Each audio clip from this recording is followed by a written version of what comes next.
ఇటీవలనే నూతనంగా కొలువైనటువంటి తెలంగాణ కాంగ్రెస్ ప్రభుత్వం సీఎం రేవంత్ రెడ్డి గారు మరి వారు ఎన్నికల మేనిఫెస్టోలో తెలంగాణ ప్రజలకు ఇచ్చినటువంటి హామీలు నెరవేర్చడంలో భాగంగా 6 గ్యారెంటీలను అమలు చేసేటువంటి 100 రోజులలో 6 గ్యారెంటీలను అమలు చేస్తాననే లక్ష్యంగా పెట్టుకొని మరి పనిచేస్తూ ఉన్నారు.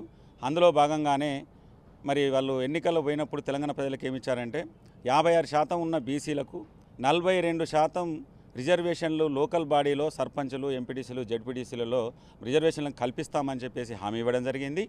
ఆ హామీలో భాగంగానే నిన్న రేవంత్ రెడ్డి మరి తెలంగాణ ముఖ్యమంత్రి సీఎం రేవంత్ రెడ్డి గారు మరి వెంటనే ఆదేశాలు జారీ చేసి కులగణన చేయాలి, 42% మరి లోకల్ బాడీలో రిజర్వేషన్లు కల్పించిన తర్వాతనే ఎన్నికలకు పోదామనే ఒక ఆలోచనను ప్రకటించడం జరిగింది. దాన్ని తెలంగాణ బీసీ కులాల ఐక్యవేదిక రాష్ట్ర అధ్యక్షునిగా మరి దాన్ని స్వాగతిస్తున్నాం తెలంగాణ బీసీ కులాల పక్షాన.